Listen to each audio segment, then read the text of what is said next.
Bismillahirrahmanirrahim. Assalamualaikum warahmatullahi wabarakatuh. Lombok People, alhamdulillah kita tetap dalam keadaan sehat walafiat dan penuh semangat. Ya, seperti yang kita rasakan saat ini, kita lagi di masa panas-panasnya pemilu 2024 gitu. Untuk itu pembahasan kita kali ini tentang pemerintahan dan politik, tentunya dari persepsi anak muda. Kebetulan hari ini kita kedatangan tamu dari Ketua Forum Mahasiswa Lombok Timur gitu. Tanpa menunggu lama dan basa-basi, mari kita sambut tamu kita.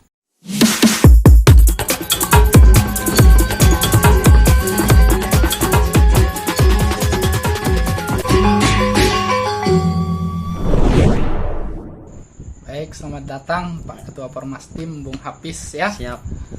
Baik, alhamdulillah datang di antara kita Ketua Forum Mahasiswa Lombok Timur ya. Kalau kemarin kita kedatangan Pormastim, Forum Pemerhati Sosial Lombok Timur. Nah, sekarang kita kedatangan kakaknya lah gitu. Kan Pormastim lebih dulu kan? Iya. Beda 1 tahun. Beda 1 tahun. Baik, untuk lebih lanjutnya pengenalan kita, mungkin Bung Hafiz akan memperkenalkan dirinya dan pengalaman-pengalamannya di dunia organisasi. Baik. Silakan Bung Hafiz. Terima kasih Bang Mukti ya. Iya. Atas undangannya di podcast Lombok People. Siap.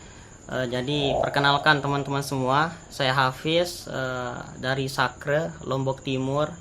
Kebetulan sekarang diamanahkan sebagai Ketua Forum Mahasiswa Lombok Timur. Luar biasa. Baik, kesibukannya apa aja sekarang? Ya, kesibukan kita sekarang karena tahun lalu sudah wisuda, alhamdulillah. Alhamdulillah. Sekarang kesibukan berorganisasi. Iya. Kita sibuk fokus membesarkan Pormastim ini. Pormastim. Sembari kita bekerja juga. Ya, alhamdulillah. Dengan berbagai kesibukan masih tetap aktif di dunia organisasi. Alhamdulillah. Ya. Nah, sebagai mahasiswa yang sering bergelut di dunia organisasi ini gitu kan, tentunya tidak lepas dari kerjasama dengan para pemerintah. Betul. Nah, menurut Bung Hafiz sendiri untuk manajemen pemerintahan kita yang ada di Indonesia secara umum, tapi khususnya di NTB seperti apa gitu? Jadi ini cukup menarik ini pertanyaannya. Iya. Jadi kalau kita berbicara tentang manajemen pemerintahan, Iya. Bang Mukti, tentu kita akan berbicara tentang suatu instansi pemerintah dalam mengelola negara atas tercapainya ketertiban, kesejahteraan, dan kemakmuran untuk masyarakat. Jadi kalau kita berbicara tentang manajemen pemerintahan ini, tentunya banyak variabelnya. Jadi sangat banyak variabelnya, tergantung kita mau ambil variabel yang mana dulu. Kalau kita berbicara tentang gimana sih pandangan saya terkait manajemen pemerintahan ini, saya ngambil yang dekat saja, Lombok Timur misalkan. Jadi kalau Lombok Timur itu tentunya kita harus bandingkan dan sandingkan. Jadi tidak bisa kita misalkan sekarang ngambil kesimpulan, kita bandingkan kondisi pemerintah hari ini dengan kesempurnaan. Iya. Tentu kurang objektif rasanya. Jadi bagaimana caranya, yaitu kita bandingkan aja dengan tahun-tahun sebelumnya, itu paling gampang. Paling gampang. Jadi kalau kita berbicara tentang manajemen pemerintahan yang ada di Lombok Timur, tentu kita melihat sekarang kan beberapa waktu yang lalu itu indeks pembangunan manusia kita itu meningkat 1 tingkatan. Yang awalnya itu level 9, sekarang level 8. Artinya naik dari 1 tingkat. Kalau kita berbicara dalam konteks indeks pembangunan manusia, di IPM ini kan Bang Mukti tentunya ada 3 faktor. Ada kesehatan, pendidikan, dan ekonomi. Artinya kalau sudah naik 1 tingkat berarti kan manajemen pemerintahan khususnya di Lombok Timur ini lebih baik daripada tahun-tahun sebelumnya. Meskipun misalkan masih ada kemiskinan, masih ada pelecehan seksual di dunia pendidikan dan lain-lain. Tapi kalau kita secara objektifnya, mana yang lebih baik tahun ini, tentu semakin lebih baik daripada tahun-tahun sebelumnya. Karena terbukti dari indeks pembangunan manusianya itu meningkat dari yang awalnya kita di 9 ke 8. Jadi kalau menurut pandangan saya ngambil kesimpulan dari data. Karena datanya ini IPM kita naik, berarti manajemen pemerintahan yang ada di Lombok Timur itu lebih baik ternyata Semakin stabil. daripada tahun-tahun sebelumnya. Baik. Meskipun seperti yang saya bilang tadi, kemiskinan masih ada, terus pelecehan di dunia pendidikan masih ada, dan kasus-kasus yang lain. Tetapi sekali lagi kalau saya lebih baik daripada tahun-tahun sebelumnya, begitu. Nah, di antara kelebihan kan pasti ada memang kekurangan gitu. Betul. Nah, kekurangan paling menonjol saat ini yang emang harus diutamakan untuk dibenahi di mana kira-kira? Di Lombok Timur. Kalau saya sih mendengarkan keluh kesahnya masyarakat ini. Iya, pasti. Simpel saja, kalau masyarakat itu terkait pelayanan yang masih ribet, yang masih belibet-libet luar biasanya. Pelayanannya. Jadi kalau saya itu masih jadi kekurangan kita, khususnya di pemerintahan. Berarti pelayanan kepada masyarakat tuh lebih disimpelkan lagi lah Ya, gitu. lebih Jangan dimudahkan ditekan. lagi. Iya. Jangan sampai kita ini terlalu berbelit-belit terhadap pelayanan itu. Kasihan juga masyarakat kecil kan, begitu. Oke. Baik, seperti kata Bung Hafiz tadi kan, kita melihat perkembangan variabel daripada manajemen pemerintah itu dari tahun-tahun ke sebelumnya juga. Dikhususkannya di Lombok Timur. Ya, kemarin sempat saya ingin mendiskusikan gitu hal-hal bersejarah lah sedikitnya kan. Kita juga di organisasi kan hendaknya melihat juga dari sejarah kan. Kemarin saya sempat ingin bertanya gitu tentang pengetahuan Pelunggu sendiri akan pemerintahan di Orde Lama, Orde Baru, dan kereformasi gitu kan. Ya. Ya, siap. Nah, di antara hal tersebut menurut Bung Hafiz sendiri paling menarik untuk kita terapkan ataupun kita hidup di dalamnya di mana gitu. Karena saya kan Selalu menang masa umurnya depan. masih Iya. seumur jagung kan, Mungkin tidak kayak- pernah. Mungkin pernah kayak mempelajari gitu kan. Kalau yang kita dengar-dengar, Nah, gitu. kalau saya mengambil kesimpulan, tentunya saya sih lebih memilih untuk masa-masa sekarang. Meskipun katanya Move on lah gitu ya. meskipun katanya di Orde Lama. Lama, Orde Baru itu kesejahteraan itu luar biasa. Apalagi di zamannya Soeharto, meskipun otoriter, tetapi terjamin. katanya terjamin. Tapi kalau saya selalu syukuri itu, sejelek-jeleknya kita hari ini, tentunya masih kita pertama misalkan dijamin berpendapat, kebebasan berpendapat Iya. dan segala macamnya Itulah daripada kekurangan kelebihannya. daripada Orde Baru misalkan. Iya. Kalau kita lihat zamannya Soeharto misalkan, jangankan berpendapat, kita kumpul-kumpul dengan teman-teman yang lain, ketika kelihatan buat gerakan itu langsung Ditembak malah ya. ditembak, diancam, Petrus. diintimidasi dan Iya, lain-lain. Kalau saya sih lebih enak kayaknya kita Kayak di sekarang. reformasi itu sekarang. Cuman memang kan kita di pemerintahan di Indonesia itu banyak buzzer-buzzer yang bikin kita keliru gitu kan. Sehingga kalau pemikiran ataupun ideologi kita ini nggak diarahkan ke yang lebih baik, ujung-ujungnya tetap kita tidak akan pernah bersyukur. Betul. Itu ujung-ujungnya dibikinlah kita kayak nggak bisa move on dari masa yang lama ataupun masa sekarang buruk sekali dong. Kapan kita Betul. memikirkan perkembangan ke depan begitu ya. Berarti tetap kita enaknya zaman sekarang. Betul, zaman sekarang. Indonesia kan dapat bonus demografi gitu kan. Yang dimana anak muda lebih banyak daripada orang tua gitu. Dan kita lihat dari segi bidang wirausaha juga banyak kita mulai dari anak-anak muda kan. Banyak anak-anak kaya itu sudah mulai dari anak muda. Begitu juga dengan pemilihan calon legislatif di Lombok Timur ini. Ya. Kita memiliki calon legislatif dari kalangan pemuda itu banyak sekali gitu. Bagaimana tanggapan Pelunggu? Jadi ya, fenomena hari ini kan menuju 2024 ini tentunya saya lihat, jangankan orang tua, banyak sekali kawan-kawan yang masih muda Iya. itu, khususnya kawan saya itu terjun juga menjadi caleg. Yang dulunya aktivis, orang jalanan, parlemen jalanan, sering demo, sekarang itu pamfletnya luar biasa menjadi caleg. Tapi selalu saya bilang ke teman-teman ketika ada yang menanya, gimana pandangannya Bang? Kalau saya selalu bilang, apa salahnya? Apa salahnya mereka? Iya. jalan pengabdian itu tentunya banyak caranya. Beda-beda kan. Ada yang memang ketika jadi aktivis memperjuangkan hak-hak masyarakat di parlemen jalanan, ada juga di jalur politik seperti itu, masuk sistem. Jadi kadang-kadang saya melihat juga di sosial media salah satu ketua BEM ternama misalkan kemarin itu sempat viral di 2019, tapi sekarang nyalek. Tapi ketika dibully saya selalu bilang apa salahnya mereka? Karena sekali lagi saya selalu percaya bahwa jalan-jalan pengabdian itu banyak caranya. Kita mau jadi aktivis, kita mau jadi politisi, kita mau jadi ASN, semuanya itu jalan pengabdian. Yang penting tujuannya itu bermanfaat untuk masyarakat. Yang salah itu ketika kita jadi politisi tapi terus kita lupa dengan memperjuangkan hak-hak masyarakat. Benar, itu. Benar. Jadi kalau saya selalu mendukung, karena kenapa Bang Mukti selalu begini, anak-anak muda ini ketika kita mau dipeduliin sama negara ini, maka harus ada orang yang di dalam sistem itu, anak-anak muda juga. Benar. Jadi kenapa hari ini misalkan kita ngerasa kurang dipeduliin, kurang diperhatiin, karena memang kita nggak pernah menunjukkan diri gitu. Anak muda itu tidak menjadi pemain. Jadi kalau saya selalu dorong teman-teman itu, enggak apa-apa kalau teman-teman mau jadi politisi silahkan, tapi yang penting memperjuangkan masyarakat itu. Jadi kalau pandangan saya itu saya sangat mendukung.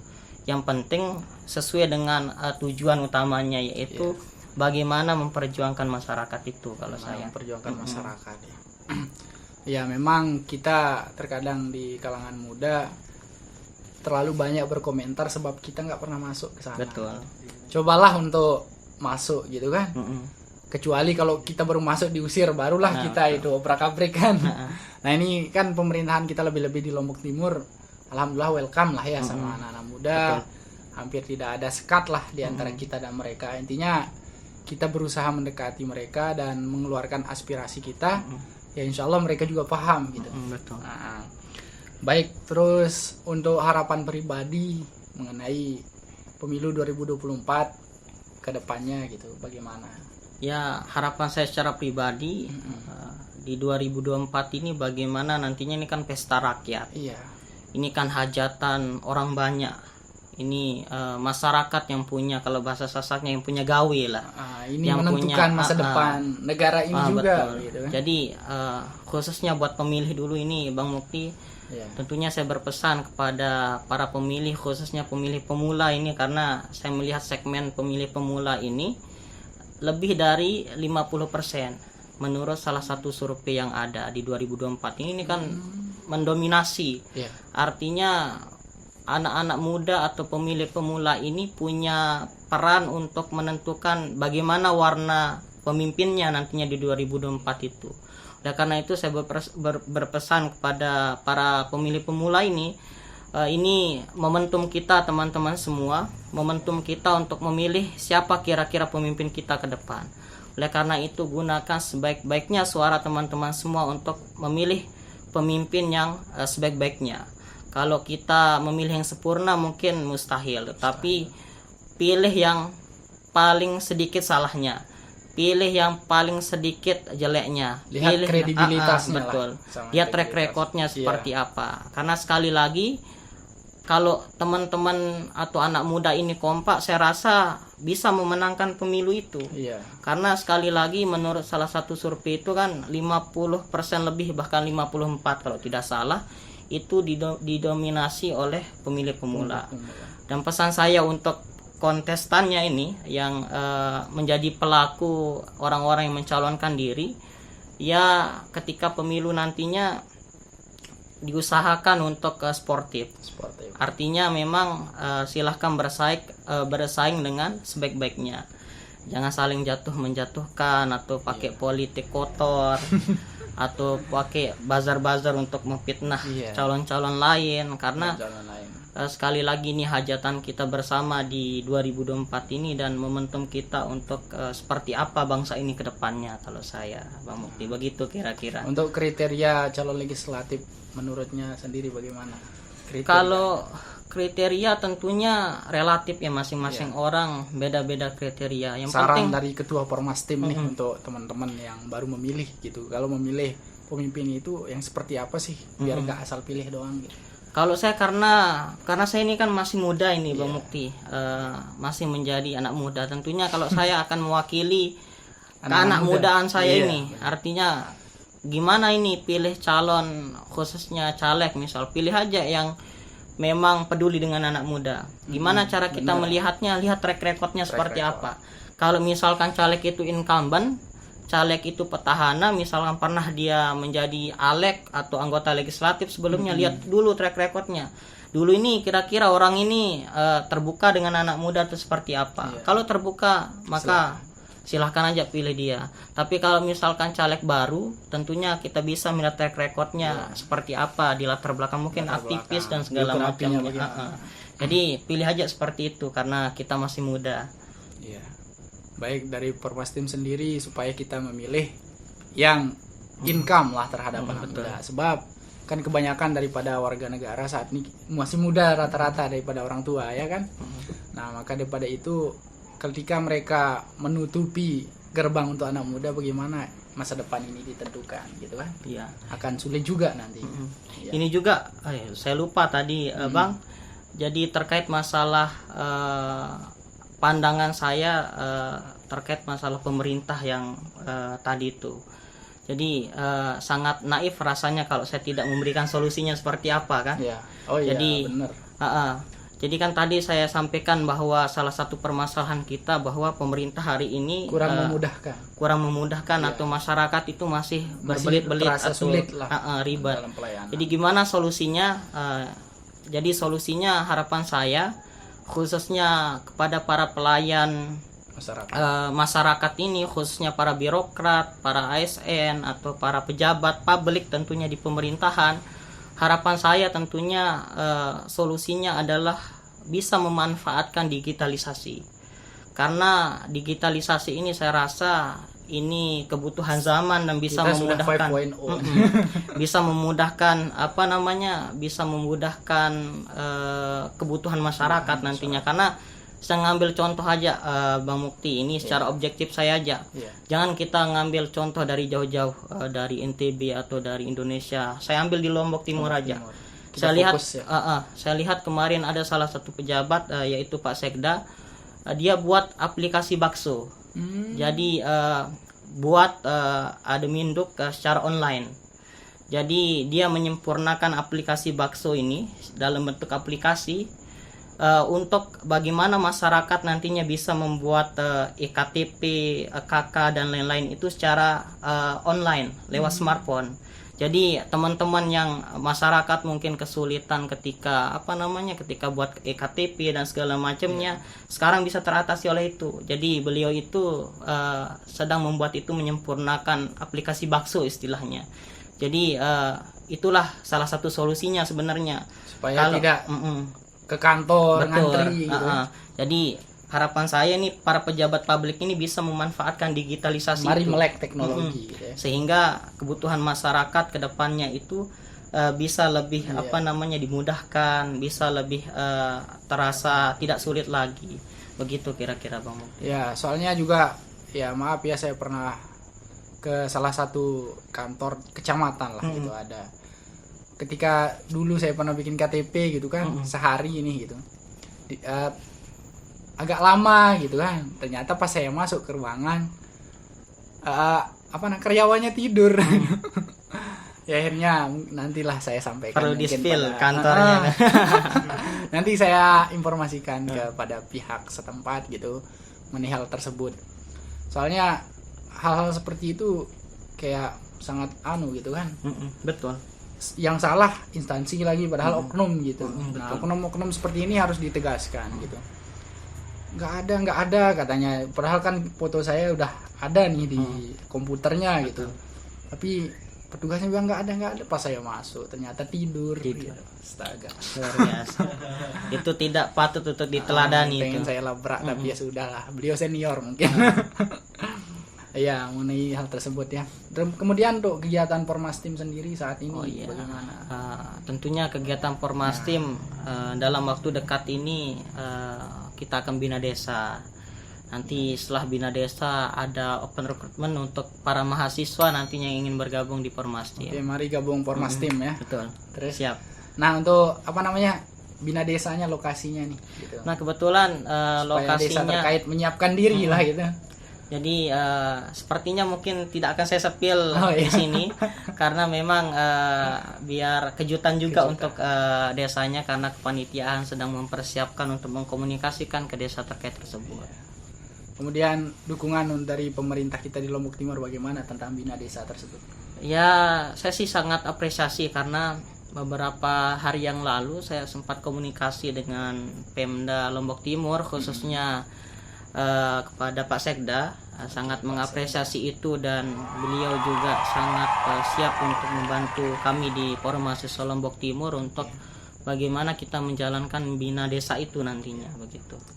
Oke, mudah-mudahan lah kedepannya kita undang Pak Sekda lah sekali Siap, untuk insya Allah. berbicara masalah Lombok Timur di Ya, betul. studio Lombok People ya. Betul. Nanti kita minta dihubungkan sama Bung Hafiz mungkin Siap. untuk beliau hadir ke studio gitu Ya. kan. Bagaimana tanggapan beliau akan pergerakan anak-anak muda saat Betul. ini gitu, supaya apa namanya, ini juga membantu kan. Lebih-lebih kita kemarin tuh di tahun 2022 itu banyak sekali kasus narkoba. Betul. Apalagi mohon maaf di sekitaran Lene Kaimal kemarin pernah zona merah. Iya. Karena terus dibikinlah sama pihak Karang Taruna untuk mencegah itu gitu. Itu sih. Berarti open recruitment-nya kapan nih Pormastim? Ya, sekitaran bulan November. November. Ya. Oke, untuk para mahasiswa-mahasiswi baru, mari gabung Pormastim ya. Betul. Mari sibukkan diri dengan hal-hal bermanfaat. Nah, kemudian keunggulan masuk Pormastim apa saja nih gitu? Ya, keunggulannya mungkin ketika teman-teman bergabung di Pormastim nantinya teman-teman bisa berjumpa dengan kawan-kawan di berbeda-beda kecamatan yang ada di Lombok Timur. Kalau teman-teman ke Jeruwaru nanti ada anggota Pormastim dari Jeruwaru. Kalau teman-teman ke Kecamatan Aimal misalkan nanti ada teman-teman Pormastim di Kecamatan Aimal. Artinya kaya akan relasi. Ya, relasi, terus pengalaman juga Betul. akan bertambah. Betul. Ya. Makanya mari ubah teman-teman duduk kita gitu kan. Karena kita ini ditentukan oleh dengan siapa kita duduk saat ini gitu. Nah, tatkala kita tidak memperbaiki hubungan kita dengan orang-orang yang apa namanya mempunyai progres bagus lah gitu, maka kita juga nggak akan naik-naik progres kita. Betul. Nah, mungkin hanya itu saja ya. Siap. Aduh, ada saran terakhir gitu? Ya, untuk para mahasiswa khususnya ini para pelajar, saya sampaikan begini. Belajar memang keharusan yang tak boleh ditinggalkan, namun merugilah jika belajar hanya disempitkan oleh bangku perkuliahan. Luar biasa. Oke, untuk itu mari tidak hanya sempit dengan bangku perkuliahan, melainkan mencoba hal-hal baru di luar sana gitu, baik menambah pengalaman, cari relasi ya, karena nantilah kalian akan rasakan tatkala kalian hanya sibuk di bangku kuliah, ketika selesai kuliahnya itu akan lebih overthinking lagi ketimbang kuliahnya. Betul. Kalau tidak ikut organisasi. Ya. Baik, mungkin hanya itu Bung Hafiz. Siap. Terima Terima kasih kasih. kami sampaikan sudah hadir di Siap. Lombok People. Semoga kedepannya apa namanya, kita akan tetap berhubungan lagi lah Siap. dalam artian Siap. kerjasama dalam berbagai aspek gitu Siap. kan. Mungkin di acaranya Pormastim, mungkin Siap. kita ikut mendokumentasi gitu kan, bisa saja. Baik, hanya itu dari kami Lombok People. Sekian, wassalamualaikum warahmatullahi wabarakatuh. Waalaikumsalam warahmatullahi wabarakatuh. Oke. Nah, makasih banyak Bung Hafiz. Santai. Berapa menit ini?